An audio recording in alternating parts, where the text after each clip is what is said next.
మా పార్టీకి మేము ప్రచారం చేసుకుంటుంటే ప్రశాంతంగా జరిగింది.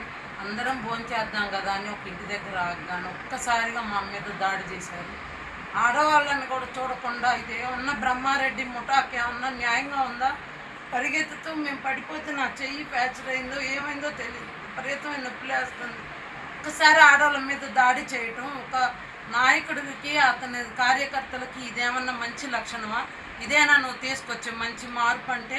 నువ్వు కోరుకుంటుంది ఇలాంటి రాజకీయాన్ని? మేము ప్రశాంతమైన రాజకీయాన్ని మేము ప్రజలకు అందిస్తే నువ్వు ఇట్లాంటి దుర్మార్గపు రాజకీయాన్ని ఆడవాళ్ళ మీద నీ ప్రతాపం చూపించాలంటే మంచి చేసి చూపించు, అంతేగాని ఆడవాళ్ళ మీదకి జనాన్ని పంపించి ఆడవాళ్ళను కొట్టేయడం, ఆడవాళ్ళని బెదిరిపోయేలాగా చేయడం ఇది మనిషి లక్షణం కాదు, మగతనం కాదు.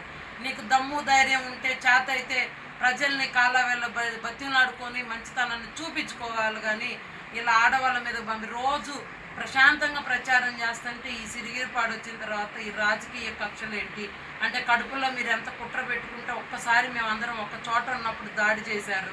ప్రశాంతంగా జరిగిన దాన్ని ఈ 25 రోజుల నుంచి ప్రతి ఊర్లో గొప్పగా ఆదరణ పొందాము. ఈ ఊర్లో అంతకంటే ఎక్కువ ఆదరణ మాకు వస్తుందని చెప్పి కడుపులో కక్ష పెట్టుకొని ముఠాగా వచ్చి ఒక్కసారిగా మా మీద దాడి చేశారు. చూడండి ఎంతమంది దెబ్బలు తగిలి ఇంకా చాలామంది కింద పడ్డారు. ఏమన్నా న్యాయంగా ఉందా? దయచేసి అందరూ కూడా చూడండి, ఇది రేపు బ్రహ్మారెడ్డి కానీ చంద్రబాబు నాయుడు కానీ వస్తే జరిగేది ఇదే. ఆడవాళ్ళని ఇలా చేశారంటే రేపు మగవాళ్ళని ఏం చేస్తారు? మమ్మల్ని బయట తిరగనిస్తారా రేపు వీళ్ళు అధికారంలోకి వస్తే? దయచేసి మిమ్మల్ని వేడుకుంటున్నాం అమ్మా, ఇప్పుడైనా కళ్ళు తెరిచి చూడండి, మమ్మల్ని చూడండి, మా బాధ చూడండి. ఎంత